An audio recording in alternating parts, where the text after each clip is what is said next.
안녕하세요. 딸넷 아들 둘을 키우는 엄마 사레이TV의 방정선입니다. 오늘은 천사는 오후 3시에 커피를 마신다 그 네 번째 시간입니다. 제2부 나는 보기 위해 눈을 감는다 중 거짓은 다리가 짧다 라는 글을 낭독해 드립니다. 그럼 잠시 멈추어 숨을 고르며 인생을 정돈하는 시간, 깊은 사색을 위한 오후 3시의 티타임, 당신을 초대합니다. 거짓은 다리가 짧다. 16세기 카르멜 수도사 십자가의 성 요한. 그가 바닷가를 거닐던 중 제자에게 말한다. 물 위를 걷는 것만 기적이 아니다. 땅 위를 바르게 걷는 것도 기적이다. 순간 당혹스럽다. 놀란 내 표정을 누가 보았을까 두려워 주위를 살핀다. 죽음 없이 살아서 하늘로 이주한 에녹 엘리야. 단 하루의 예외도 없이 40년간 만나와 구름기둥 불기둥으로 찾아오시고 또 이끄셨던 출애굽 여정. 막강한 군사력의 아말렉과의 급박한 대치에서 두 손을 들어 태양의 운행을 연착시킨 모세. 700년 동안 썩고 죽은 물로 아파하던 여리고의 수원을 소금 한 줌으로 치유해 그 도시를 살렸던 엘리사. 붉은색이 어떤 것인지 푸른색이 무엇인지 모른 채 살아왔던 무색세계의 베세다 소경. 그의 손을 붙잡고 마을 밖으로 나가 세계 진미를 보게 하신 예수 그리스도. 디베리아 호수의 거친 파고를 발 아래 두고 걷던 베드로. 독사에 물려 죽음에 이른 낯선 멜리데섬 원주민을 손수건 한 장으로 너무 쉽게 살린 사도 바울. 적어도 이런 것들만큼 멋있고 웅장하며 경탄스러워야 비로소 기적의 자격이 있다고 열광하던 내게 이 말은 냉정한 일침이다. 잠깐, 기적이 그렇게 쉽고 평범할 수 있냐고, 또 그 정도가 기적이면 엘리사가 뭐 때문에 엘리야에게 갑절의 영감을 갈망했겠느냐고 항변도 해본다. 그러나 지금 내 스스로 항변을 기각한 지 오래이다. 요한의 이 말 성경적 진실이기 때문이다. 이 땅은 결코 평지가 아니다. 그렇게 보일 따름이다. 자세히 눈뜨고 보면 이 땅 위에 거짓, 탐욕, 오만, 허양 같은 날카로운 돌뿌리가 곳곳에 융기해 있다. 문제는 그 돌뿌리가 눈에 잘 띄지 않는다는 것이다. 눈빛이 맑은 사람이 아니면 그 돌뿌리를 발견하지 못한다. 그래서 많은 사람들이 이 돌뿌리에 걸려 넘어진다. 그리고 그 충격으로 삶, 희망까지 균열이 온다. 혹 사건 사고를 보도하는 조간신문 사회 1, 2면에 수록된 이름들이 몇 명쯤 될까 생각해 보았는가. 평균 약 45명이다. 기자의 취재로 보도된 45명의 흔적을 보라. 교통사고, 살인, 횡령, 의료사고, 폭행, 불륜, 약물 중독, 자살들로 얼룩진 사람들이다. 그들 모두 돌뿌리에 걸려 넘어진 사람들이다. 그러니 돌뿌리에 걸려 넘어지지 않는 사람, 그는 이 땅을 잘 살펴 바르게 걸은 사람이다. 이는 평범이 아닌 비범이다. 이런 사람 지금 분명 기적을 살고 있는 것이다. 괴테의 젊은 베르테르의 슬픔. 베르테르가 1771년 5월 4일부터 그의 12월 20일까지 친구 비렐림에게 보낸 편지 형식의 소설이다. 25세의 젊은 베르테르. 야망으로 채워진 치기 어린 젊은이다. 그가 샤를로테라는 여인을 사랑한다. 멀리서 그리워하고 아파하는 사랑이다. 그녀를 향한 아픈 사랑을 가슴에 담은 얼마의 시간, 베르테르는 알 수 없는 변화를 경험한다. 7월 16일자 편지이다. 그녀는 내게 성스러운 존재라네. 그녀 앞에서는 나의 모든 욕망이 침묵한다네. 놀라운 일이다. 베르테르는 샤를로테를 볼 때마다 자신이 키워온 욕망이 침묵한다고 말한다. 그것은 그녀의 성스러움 때문이라고 했다. 잠시 생각해 본다. 다른 사람의 악을 멈추게 하는 힘. 우리는 그것을 무엇이라 불러야 하는가? 기적이라고 불러야 한다. 정확히 말해 사람의 몸을 입은 기적이라고 말해야 한다. 그런 의미에서 샤를로테는 베르테르에게 기적이었다. 자기 눈으로 매일 보는 땅 위의 기적이었다. 그러나 물 위를 걷기 전에 땅부터 바르게 걸어야 한다. 하늘을 날기 전에 땅부터 옳게 걸어야 한다. 사실주의 러시아 작가 체호프는 말한다. 사람은 평지에서 넘어지는 유일한 동물이다. 착한 독설이다. 사람은 우습게도 평지에서도 넘어진다. 외발도 아닌 두 발을 갖고서도 잘 넘어진다. 누가 밀지 않아도 스스로 자주 넘어지는 존재이다. 왜 그런 걸까? 길가의 엄마 풀과 아기 풀과의 대화이다. 아기 풀. 엄마, 사람들은 왜 자꾸 넘어져? 엄마 풀. 사람들은 우리처럼 뿌리가 없기 때문이야. 그렇다. 사람들이 넘어지는 것은 뿌리가 없어서이다. 삶의 밑동을 꽉 붙잡아줄 그 뿌리가 없어서 튼튼한 두 발을 갖고서도 땅에서 넘어지는 것이다. 뿌리. 그럼 삶의 밑동을 붙잡아줄 뿌리는 무엇인가? 로마 철학자 에픽테토스가 답한다. 삶의 뿌리. 그것은 분명 아나스타이다. 아나스타, 라틴어로 정직을 의미한다. 세상의 뿌리는 정직이다. 정직. 그것은 세상을 곧게 서 있게 하는 근력이다.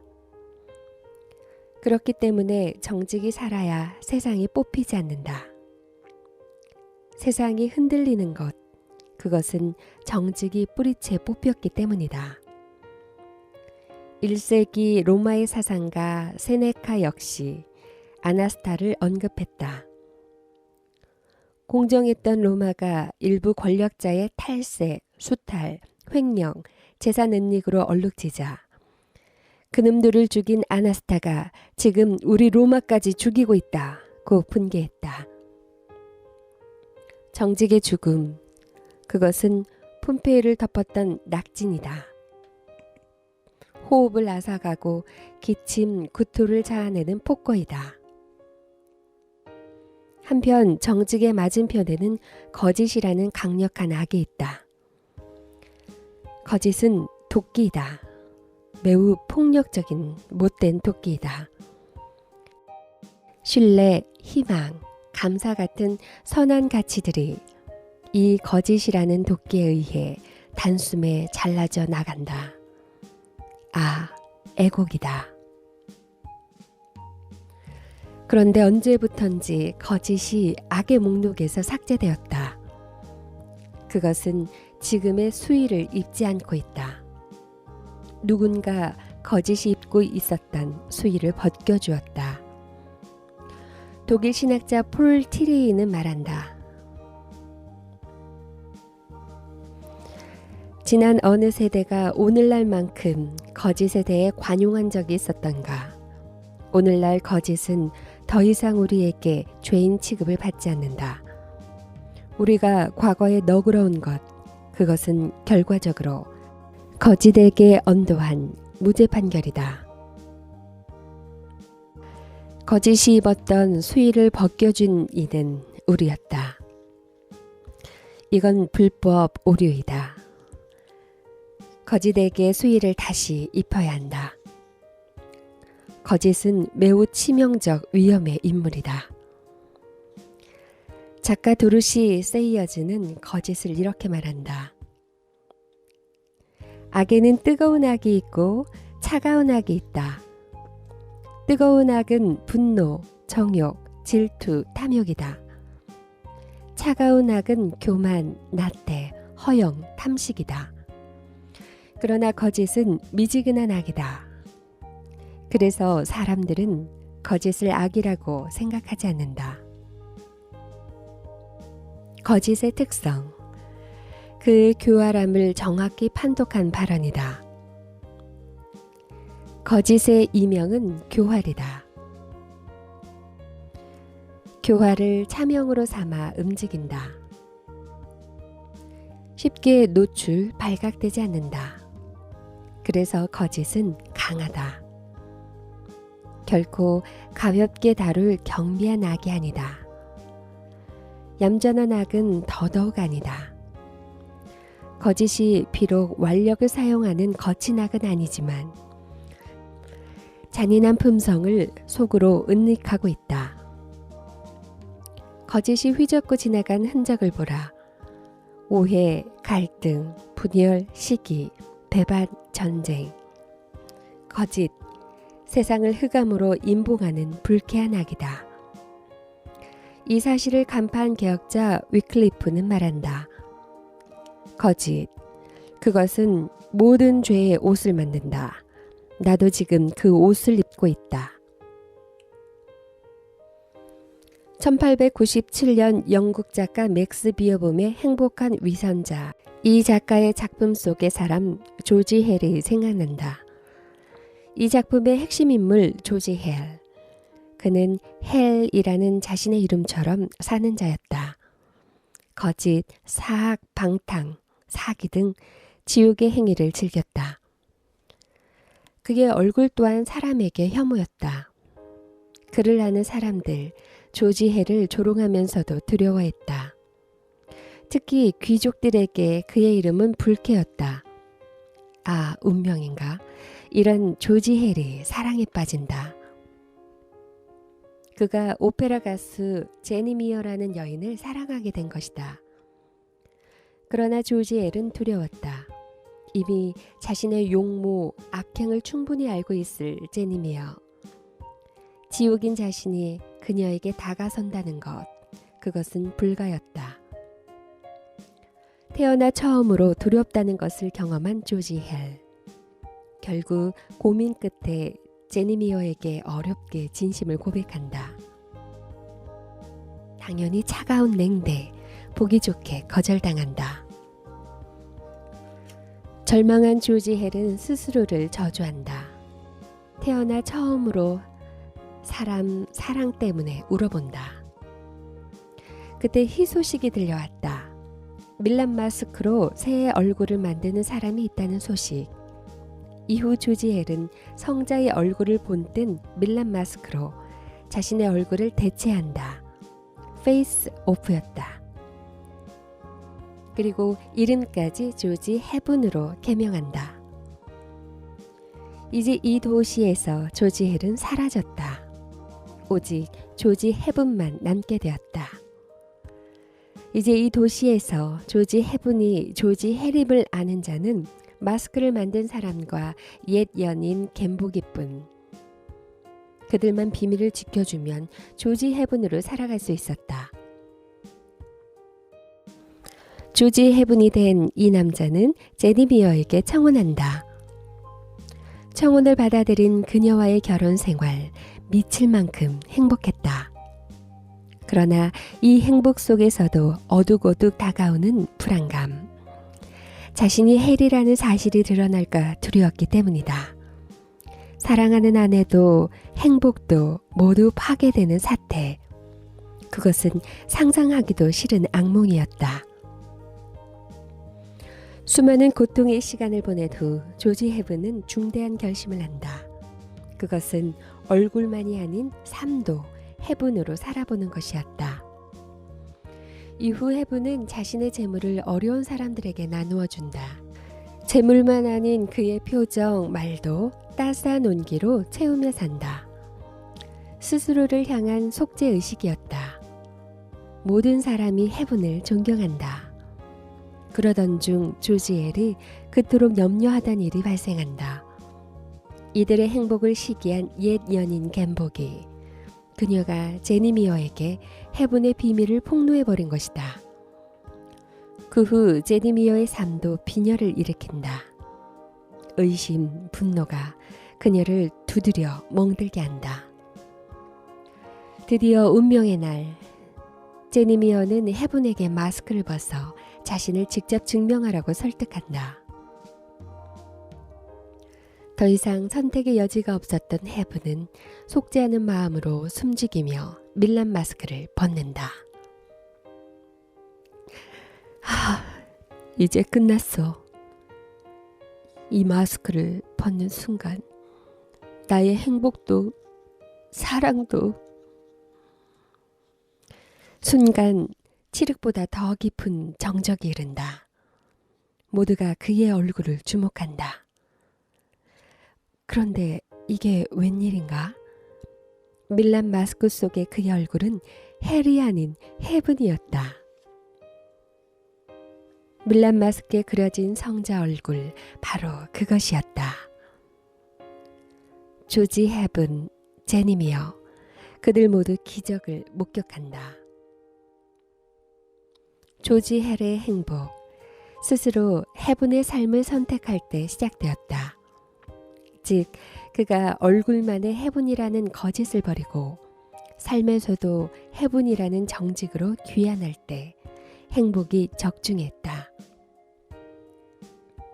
비록 시작은 행복한 위선자였지만 후에 위선 없는 행복자로 거듭난다.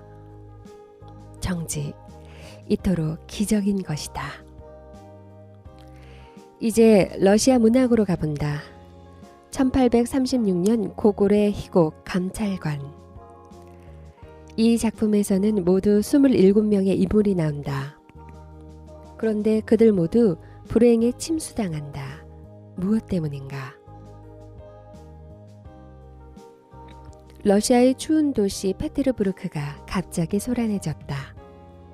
얼마 전 이 도시의 감찰관이 자맹했다는 소식 때문이다. 이 도시의 도시 권력자 시장은 얼굴에 경련을 일으킨다.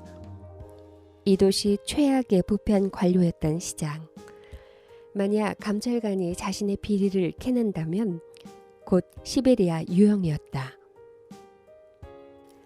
시장은 급하게 마을의 또 다른 비리 권력자들을 소집시킨다. 그들은 경찰서장, 지주, 교육감, 우체국장, 변호사, 병원장이었다. 모두 하얗게 질려 긴장된 얼굴이다. 이어 그들만의 긴급 비상대책회의가 열린다. 말 맞추기, 자료 폐기, 위조문서 작성, 거짓 증인 세우기. 그들은 철저히 대비한다. 그런데 그때 이들 중 한 사람이 감찰관으로 보이는 남자가 길 건너 모퉁이 여관에 묵고 있는 것 같소라고 말한다. 순간 서늘한 긴장이 그들을 삼킨다.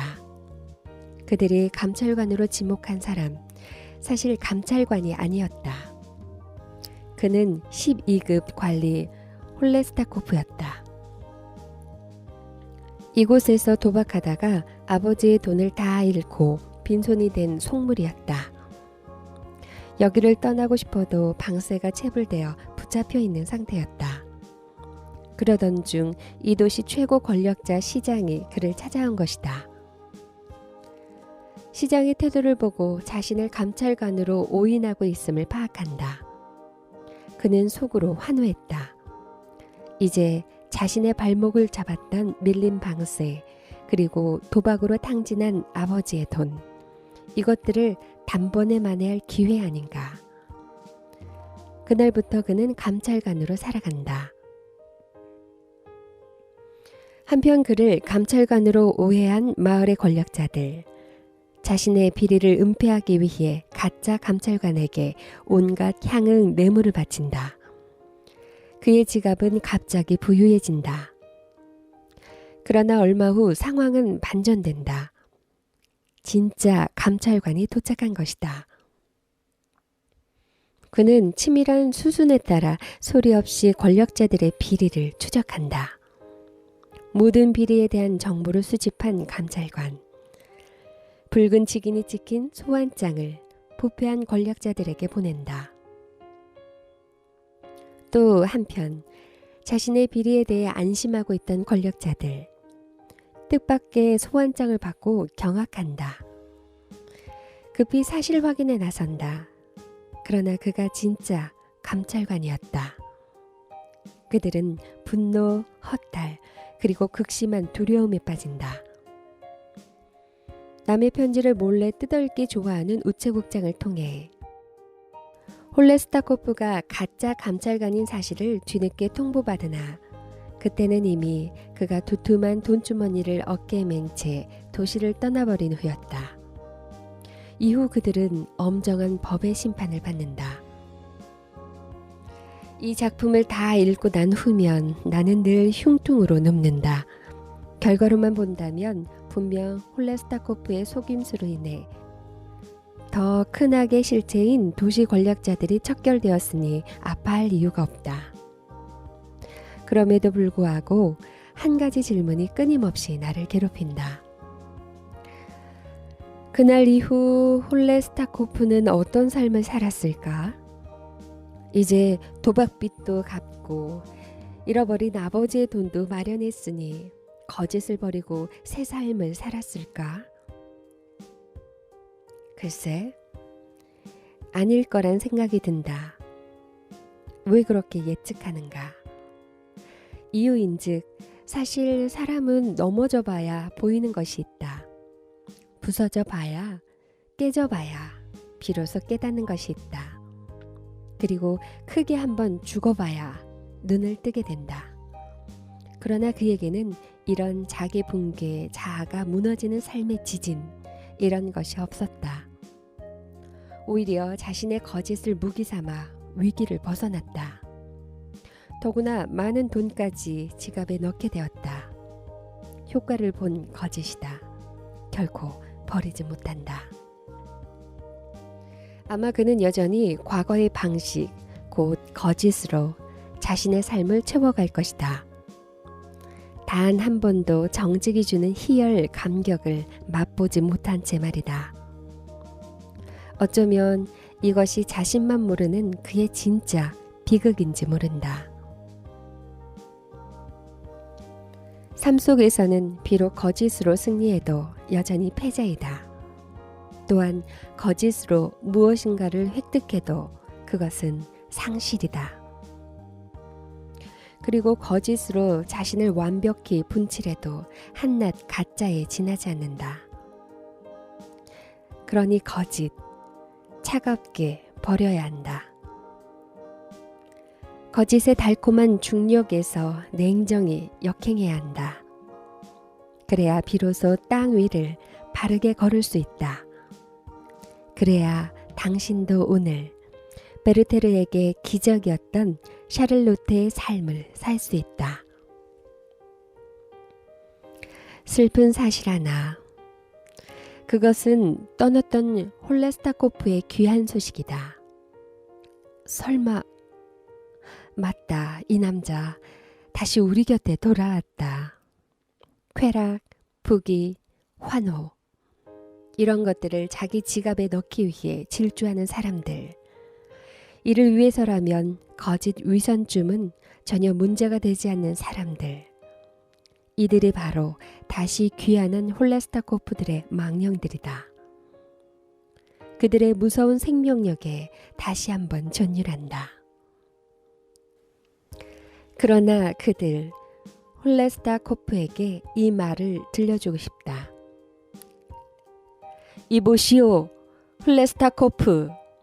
거짓은 다리가 짧아 오래 걷지 못한다오. 아시겠소?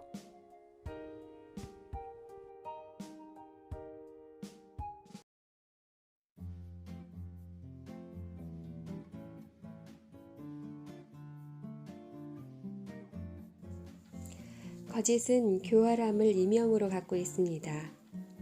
이 거짓을 분명하게 구별해내는 맑은 눈을 갖기 위해서 정직의 뿌리를 더 깊게 내리는 그런 삶이 되어야겠다고 생각했습니다. 네, 천사는 오후 3시에 커피를 마신다. 이제 5번째 시간 준비할게요. 계속 기다려 주실 거죠?